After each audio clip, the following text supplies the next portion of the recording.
Hello, this is Michael Russ. Michael Russ with Beyond the 3D. This is the YouTube channel. I also have a Beyond the 3D podcast at www.beyondthe3, the number 3D, D is in David.com. Today, I want to talk about your time. Time is precious. Time is money. Time is your most precious asset in life. Once it's gone, you cannot get it back. So how you manage your time, obviously, is incredibly important. And so I know people, there have been whole seminars about how you can manage your time by calendars and to-do lists. And there's a calendar on your computer, there's a calendar on your smartphone device. There are calendars, electronic, this and that. You can set up meetings and events by electronic, by technical apps and programs. Hey, that's all fine. But I'm going to tell you, whether you've got a calendar that's totally full that you think you can manage and control, whether you have a to-do list that has 10 of the most important things you need to get done that day, and by George, you're going to get them done, that's not where your time goes. Your time is actually taken up by events. Events, unfortunate, misfortunate, and challenging events throughout your day. These are the things you get blindsided by. That's where your time goes. You see, it's not that you're not allocating your time properly on a calendar or whatever. It's managing events. So this is why I say, instead of managing time, you do manage events. Look at it that way. And managing events, that's where you save time. There are two things really that eat up a lot of your time throughout the day, whether you realize it or not. The first one is how you manage and process and let go of adversity. How you manage these events, the adverse events that occur during your day. The second is digital distraction. You see, because what's happened is tech is controlling you. You're not controlling tech, if you're like most people. You know, it's this, the smartphone has notifications. It has notifications on it. All the apps want notification. There's an addiction code that many of the app creators use to use dings and bells and little slight ways that they can write code to get you addicted to using that particular app, that particular program. And that's all well and good. But you know what? If you don't own tech, it will own you. It's here to make your life easier, not harder. But unfortunately for most people, what it's doing is making their life a lot harder. Just reading your smartphone walking down the street is even dangerous now, because in many major cities, people are texting while they're walking, doing something on their phone while they're walking, and not even paying attention to the fact that they're walking across the street. So accidents and deaths have gone up. Traffic deaths from jaywalking have gone up. This is not the way that our society should be operating. This is not what you want. You don't want to be texting somebody, telling him how much you care about him, and getting hit by a car at the same time. It's no good. So I've got really seven go-tos for managing your time without a calendar or a to-do list. You ready for them? I'm going to give them to you right now. And this is part of a workshop that I give called Zero Adversity. The first is focus on one thing at a time. Focus on one thing at a time. Be mindful of one thing and do it to completion. And if something comes into your life, some unfortunate, misfortunate, or challenging thing happens while you are focusing on that one thing, you need to make some very quick decisions as to how viable that interruption is. If you can put it off, be kind, and tell someone, if it's someone coming into your life at that particular point with something that evidently they think supersedes what you're doing, then you have to say so. Listen, can I get back to you in about an hour on that? I need to finish this. And do it. Be kind. No need to be rude. Just basically tell them. The phone starts ringing, whatever. I put my phone on silent when I'm looking to do something. I have a television in my office with the market on it. I mute that. I basically create the circumstances for being able to focus. That means eliminating possible distractions in your life. Okay, number two,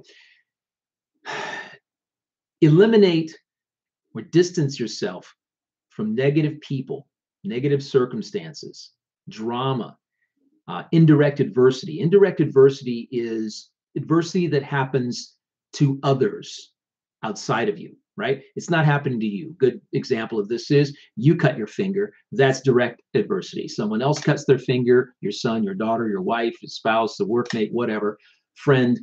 When they cut their finger, that's indirect adversity. It's not something that you're experiencing the pain of personally, right? It's their thing. It's something happening to them, and it's their adverse challenge or situation, and they need to deal with it.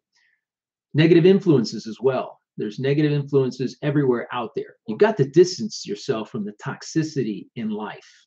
And what I do is I filter what goes into my mind, because that's number 3. You got to filter what goes into your head. If you don't filter what goes into your head, everything goes in there. You've got to look at your brain as a very pristine environment, a very clean and pristine environment, and something that you delicately program to do to help you achieve, help you be happy, help you be fulfilled and have meaning in your life, create abundance in your life in all areas. That's what your mind is there for, to help you sleep, to help you do all these things. If you don't control what goes into the 5 inches between your ears, everything will get in there, and it will instill worry and fear and scarcity and frustration and anger. Negative feelings and emotions take up a lot of time. They do. When you're focused on doing a job and all of a sudden something happens and you get angry or frustrated, that takes you right out of that moment. The moment you're attempting to focus on, where you need the creativity, inspiration, problem solving skills, whatever it is that you're doing. Number 4, let go of adversity as soon as possible. Let go of adversity. In my books of adversity, I talk about 3 steps: perceive, respond, let go. The most important one is letting go. If you are unable to let go of an event that has happened where you're carrying the residual negative feelings and emotions associated with whatever happened, then you're basically compounding various events, the negative feelings and emotions from various events throughout the day. Plus, you're tempted to, this happened to me today, that happened to me today, this thing just, you know what happened to me just now? You share it on Facebook, you send it out as a text, you put it in a tweet, all that stuff just takes up time. Really what you should be doing is determining how you're perceiving what's going on. Is it positive? Is it negative? And creating a successful response to whatever has happened, whatever has happened to you, judging whether it's a direct event, an indirect event.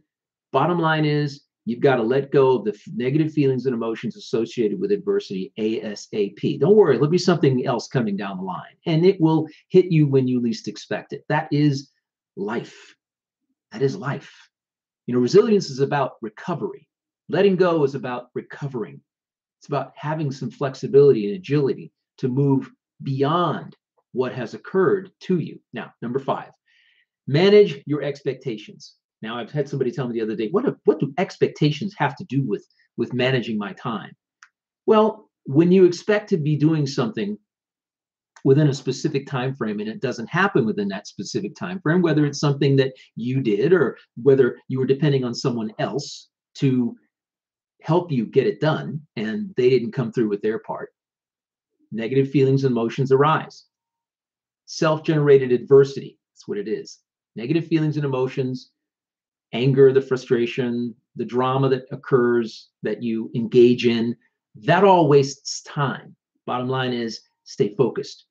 Manage your expectations. Have a reasonable expectation for whatever job it is and expect that there will be something that will interrupt you. If you're depending on someone else to provide resources for you to complete whatever task it is you're working on, expect that there's a possibility that something may go wrong there, either with them personally or them not giving it to you on time. You've got to expect that to occur. Don't go into a project expecting it's all going to go perfectly smoothly. Then you get all wigged out, which you obviously don't want to be, because that leads nowhere. Not only waste time, waste your energy, your focus, and you really end up getting nothing done. Now, number 6, 2 more to go here. Resist judgment. Resist judgment. Judgment is huge when it comes to taking up little bits of time that add up to big bits of time. And I know people, and social media is one big judgment in many cases. whether it's on Twitter or sending a tweet out about this or that, judging this situation. This is good, that's bad. This is ugly, this is good. Hey, do you like me? Hey, do you like my picture? Do you like my article? Do you like my this? Do you like my that? Do you like my post? It's all about judgment. Attempt to go through the day without judging. The need to judge. Be aware that you're judging, that you're walking down the street and you're judging something as good or bad. That girl or guy is heavy. Oh, I don't like that coat. Oh, that's the worst piece of clothing ever. Oh, that purse is, oh, it's awesome. Oh, those flowers are pretty. Whatever it is, attempt to go through just one day. Try it for one day. Make this attempt to not judge. Resist that temptation to send out judgments, to respond to judgments on your mobile devices, on your computers, in your email, in your texts. Just let it go and see what happens. See how you feel. Number one, you're going to feel awesome. You're going to feel like a weight's being lifted from your shoulders. And you're going to realize how much time you've been wasting judging things, right? Time that otherwise could be used for inspirational purposes in your life. Number 7, and this is the final one for this episode of Beyond the 3D. Practice total responsibility. Practice total responsibility. Why is this important? If you don't own your life, who will? It's your life. Own it. Own what goes on in it. Own the person you've become. Own whatever happens in your life. Own the adversity. I had a millionaire friend of mine by the name of Charles Gibbons. He's passed away since a few years ago. He wrote a book called Wealth Without Risk, and he had his hand in, 52 different businesses. But he was an awesome guy. Very, very awesome. It's a wonder and a joy to talk to this man. And he said, listen, one of the reasons I've been so successful is because I assume total responsibility for my life and everything that happens in it. How many times have you come across people in your life that blame other people? Blame other people. This is what this particular action, being total responsible, has to do with time. Something happens to you. You get upset about it. You blame somebody. And when you blame, you're giving away your power. You don't want to give away your power. You want to own your power. You give away your control. You no longer have ownership of the situation. You've given it to someone else. Now it's the ball's in their court to take action, to apologize, to forgive you, to pay you back, to do whatever. What's that going to do for you? Absolutely nothing. Accept responsibility for yourself and everything that goes on in your life. If you get in a car accident on a freeway on the way to work, who's the one that decided when to leave the house? Who decided? Actually, let's take it back even further. When did you decide to get up in the morning and get ready? You decided when you were going to eat, when you were going to leave the house. You were the one that decided which route to take to work. You've got to accept responsibility at least for that, because those were your decisions. Those were your choices that you made. So you want to make sure that you own what happens in your life. And by the way, I've had that situation happen to me. When there was an accident, I ran into the back of somebody on the way to the airport going to Europe. I think I was there for less than 5 minutes. I was in a hurry. I had to drive an hour and a half to San Francisco to catch a flight, an international flight. And I ran into the back of this gentleman, and I got out of my car and I walked over to him and I said, listen, I know it's my fault completely. Here is my insurance number. Here is my phone number, please. And here's the number for my insurance company. I'll call them on the way to the airport and let them know that I ran into the back of you, that you'll be talking to them. I didn't hear anything more about it. My insurance company took care of it. I went off. I had a good time in Europe for a couple of weeks. I could have basically gotten ticked off and upset at myself, beat myself up. You know what? What's the point? What is the point? Having a pity party, nobody cares. Nobody cares. When you complain, nobody cares. When you're dealing with drama in your life, no one cares. No one. Absolutely no one. No one cares about you complaining. All it does is waste time. Just own it. Just own the situation. Own your life. Own what happens in it. and see what happens. All right. My name is Michael J Russ. I appreciate this opportunity. This is my first live event with YouTube, and that is my corgi, my corgi Chelsea, 9 years old, pain in my rear.